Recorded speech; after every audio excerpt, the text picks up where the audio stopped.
नमस्कार दोस्तों, मैं आपका स्वागत करती हूँ आपके अपने YouTube चैनल अन्य कार्टून पर। तो आज की कहानी का टाइटल है गरीब माँ का बलिदान। सुलेखा की शादी रायपुर में सुभाष के साथ 4 साल पहले हुई थी। सुभाष बहुत ही अड़ियल स्वभाव का था। सुभाष अक्सर सुलेखा को ताने मारता था कि 4 साल की शादी में अभी तक एक भी बच्चा उसने पैदा नहीं किया। सुलेखा बहुत दुखी रहने लगी। एक दिन सुभाष सुलेखा को छोड़कर चला गया। सुलेखा को पता चला कि सुभाष दूसरी शादी करके किसी और के साथ रहने लगा है। सुलेखा को कुछ समझ नहीं आया। इतना बड़ा दुख लेकर वो अपनी माँ के पास कैसे जाए, क्योंकि उसकी बूढ़ी माँ पहले ही बीमार रहती थी। पर सुलेखा के पास कोई और चारा नहीं था। वो अपनी माँ के घर चली जाती है। सुलेखा की माँ, बेटा तू अचानक क्या हुआ और दामाद जी नहीं आए? सुलेखा, माँ वो मुझे छोड़कर चले गए। उन्होंने किसी और से शादी कर ली है, क्योंकि मैं उन्हें बच्चा नहीं दे पाई। सुलेखा रोने लगती है। उसका दुख देखकर जानकी सदमे में रहने लगती है। सुलेखा को 1-2 दिन ही आए हुए होते हैं। अचानक एक दिन काम करते हुए सुलेखा बेहोश हो जाती है। जानकर बराबर में रहने वाले हकीम को बुलाती है। हकीम, आपकी बेटी माँ बनने वाली है, ये पेट से है। जानकी, क्या? हकीम जी, मेरी बेटी माँ बनने वाली है। सुलेखा, माँ मैं क्या करूँ? मेरा जीवन एक ऐसे दोराहे पर जाकर खड़ा हो गया है जिसमें पीछे मुड़ने का कोई फ़ायदा नहीं। मुझे अब इस बच्चे के लिए खुद जिम्मेदारी संभालनी है। एक गर्भवती माँ का प्यार मेरे बच्चे को माँ बाप दोनों का प्यार देगा। सुलेखा के साथ जो भी हुआ बहुत गलत हुआ था। वो उसे दोबारा याद नहीं करना चाहती थी। धीरे धीरे दिन बीतने लगे। सुलेखा को पैसों की ज़रूरत थी, इसलिए वो घरों में चौका बर्तन का काम करने लगी। सारा दिन घरों में काम करके वो थकी हारी घर लौटती थी। गर्भवती होने के कारण उसे काम करने में तकलीफ़ तो होती थी, पर उसे बच्चे के लिए मेहनत करनी थी। 9 महीने बाद सुलेखा एक बेटे को जन्म देती है। बेटे को देखकर सुलेखा की आंखों में खुशी के आंसू आ जाते हैं। बेटे के जन्म से मानो उसे जीने का सहारा मिल जाता है। पर सुलेखा की माँ उम्र और बीमारी के चलते बेटी का साथ नहीं निभा पाती। सुलेखा की माँ का देहांत हो जाता है। सुलेखा की माँ के बिना अधूरी हो गई थी। सुलेखा ने दोबारा काम पर जाना शुरू कर दिया। अब वो बेटे सुमित को भी काम पर साथ ही लेकर जाती। एक दिन मालकिन, सुलेखा तुम ये छोटे बच्चे के साथ काम पर आती हो, सारा ध्यान तो तुम्हारा इसकी देखभाल में ही लगा रहता है। ऐसे तो तुम कोई काम नहीं कर पाओगी। ऐसा करो, तुम अपना हिसाब कर लो, कल से काम पर मत आना। सुलेखा, अब मैं क्या करूं? मैं सारे घर धीरे धीरे छूट गए, पैसे भी ख़त्म हो गए। मुन्ना रो मत, मैं तेरे लिए अभी दूध लेकर आई। सुलेखा, भैया थोड़ा सा दूध मिलेगा, मेरा बच्चा बहुत भूखा है। दुकानदार, मुफ्त में तो मैं तुझे दूध नहीं दूंगा। हाँ एक काम कर, जो दूध के बड़े डिब्बे रखे हैं ना, वो सारे डिब्बे अच्छे से धो दे और बदले में अपने बच्चे के लिए दूध ले जा। सुलेखा सारे डिब्बे धो देती है और अपने बेटे सुमित को दूध पिलाती है। मुश्किल भरे दिनों में भी एक माँ ने अपना साहस नहीं खोया। एक रात जब सुलेखा अपनी झुग्गी में सो रही होती है, पड़ोसी, अरे उठो उठो, सब बस्ती में आग लग गई, झुग्गियों से बाहर आओ सब। पड़ोसन, सुलेखा, ओ बेटी सुलेखा, जल्दी से बाहर आ, झुग्गियों में आग लगी है। सुलेखा, अरे झुग्गी में आग कैसे लग गई? अब मैं बाहर कैसे निकलूं? अरे मेरा बच्चा, मैं कैसे जाऊं इस झुग्गी से बाहर? दरवाजे पर तो आग लगी है। ये चादर लपेट देती हूँ मुन्ना को। सुलेखा जैसे तैसे सुमित को बचाते हुए झुग्गी से बाहर निकलने लगती है। तभी एक जली लकड़ी सुलेखा के मुंह पर गिर जाती है। सुलेखा अपनी परवाह किए बिना सुमित को झुग्गी से बाहर सुरक्षित ले आती है, पर सुलेखा का मुंह एक तरफ से आग की वजह से जल जाता है। सुलेखा के पास इतने पैसे नहीं थे वो अपने चेहरे का इलाज करवा पाए, इसलिए उसका चेहरा देखने में भद्दा हो जाता है। पर सुलेखा को इस बात की बिल्कुल परवाह नहीं करती है। उसे यही सुकून होता है कि उसने अपने बेटे की जान बचाई और भगवान की कृपा से उसके बेटे को कोई नुकसान नहीं पहुंचा। दिन बीतने लगते हैं। अब सुमित स्कूल जाने लगता है और सुलेखा चाहती थी कि सुमित पढ़ लिख कर बहुत ही बड़ा आदमी बने, इसलिए वो दिन रात मजदूरी करके मेहनत करती रहती थी। एक दिन सुमित, अरे राजू आजा, रुक, मैं अभी अपनी कॉपी लेकर आया, तब तक तू कमरे में बैठ। राजू, नहीं सुमित, तू मुझे कॉपी यहीं दे दे, मैं अंदर नहीं आ रहा। वो तुम्हारी माँ को देखकर मुझे बहुत डर लगता है और रात को नींद भी नहीं आती है। उनका चेहरा बहुत ही डरावना है।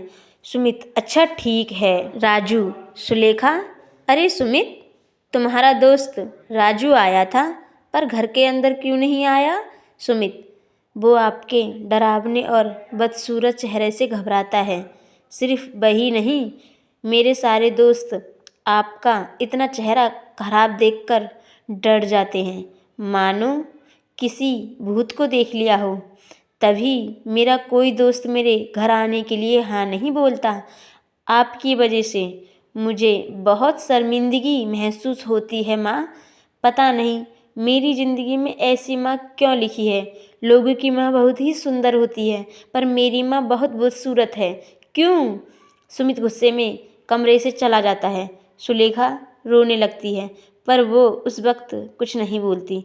समय ने अपनी चाल पकड़ी और सुलेखा की मेहनत से सुमित पढ़ लिख कर एक ऑफिस में नौकरी पर लग गया। सुलेखा को लगा कि शायद अब उसकी किस्मत के दिन पलटने वाले हैं। सुमित की नौकरी लग गई है और अब वो घर का खर्चा भी उठाएगा और सुलेखा को आराम मिलेगा और वो बेटे को सुख भोग पाएगी। सुमित अपनी ऑफिस की लड़की राशि से शादी कर लेता है।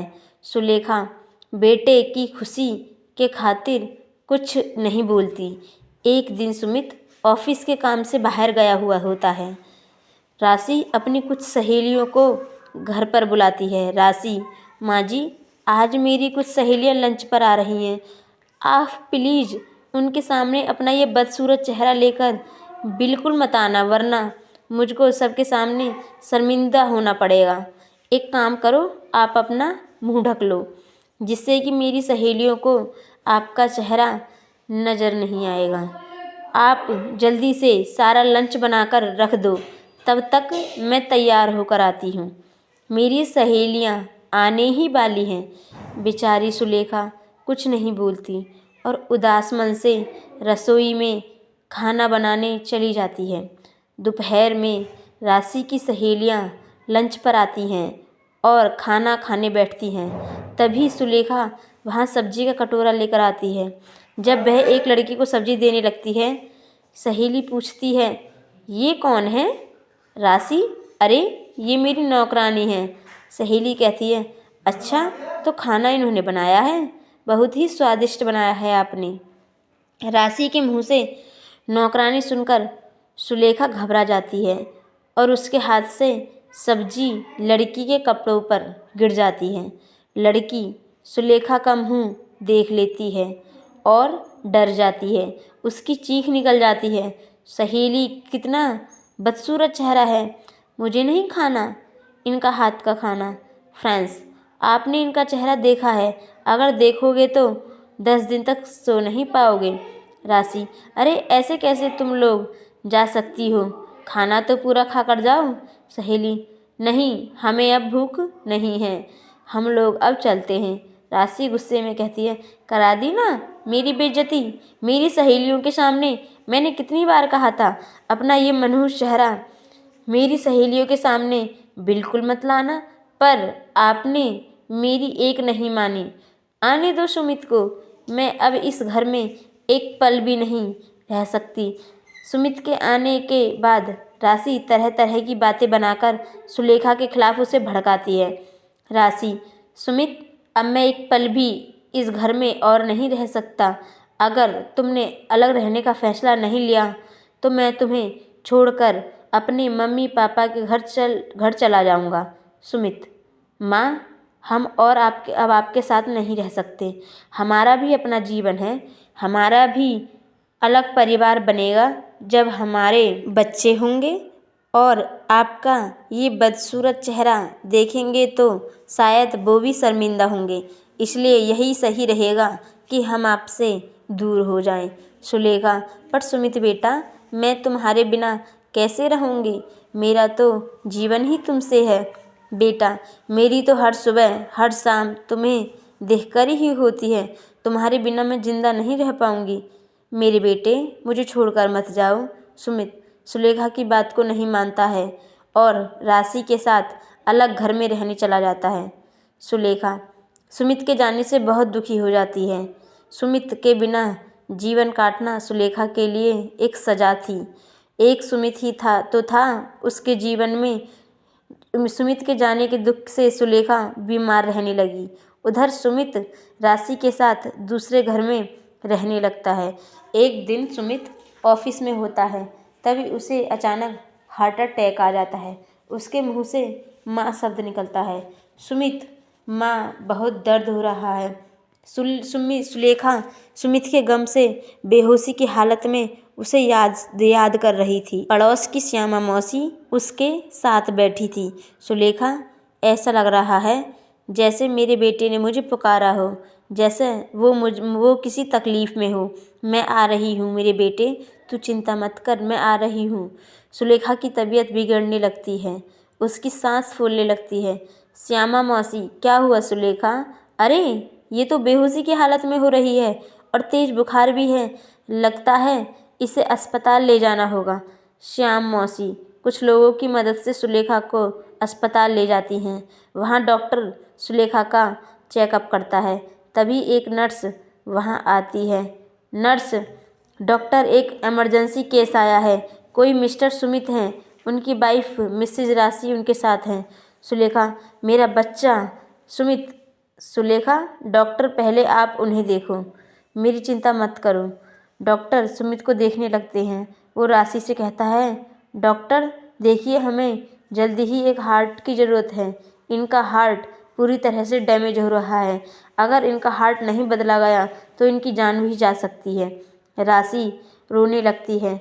सुलेखा उसे रोता हुआ देख लेती है। वो नर्स से कहकर राशि को अपने पास बुलाती है।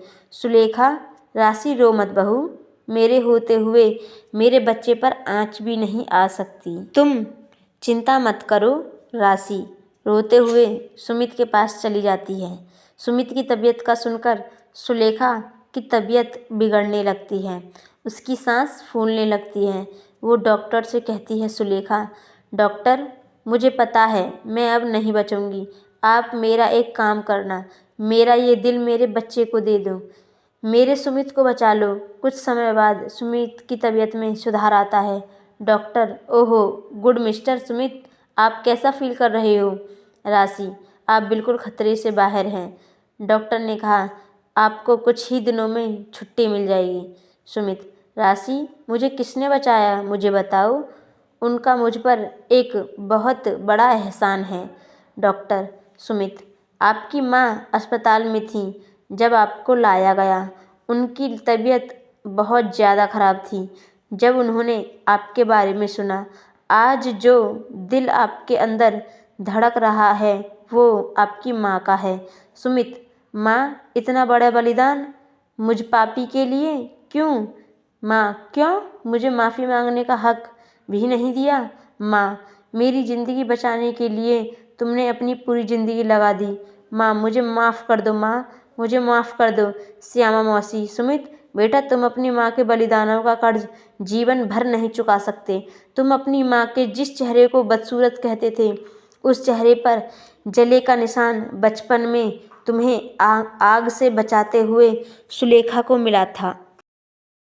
वो खुदा की चपेट में आ गई थी, पर तुम्हारी माँ ने तुम्हें कुछ नहीं होने दिया। सुमित श्याम मौसी की बात सुनकर बहुत रोता है। राशि भी अपने किए पर बहुत दुखी थी। सुमित गंगा घाट पर अपनी माँ की अस्थियों को प्रवाहित करता है और हाथ जोड़कर क्षमा मांगता है। सुलेखा ने एक बात यह साबित कर दी थी कि एक माँ का कर्ज बच्चे आजीवन नहीं चुका सकते। अगर आपको हमारी कहानी पसंद आई हो तो कमेंट बॉक्स में ज़रूर बताएं और नेक्स्ट वीडियो के लिए हमें सब्सक्राइब करें। आपका अपना चैनल @अन्या कार्टून।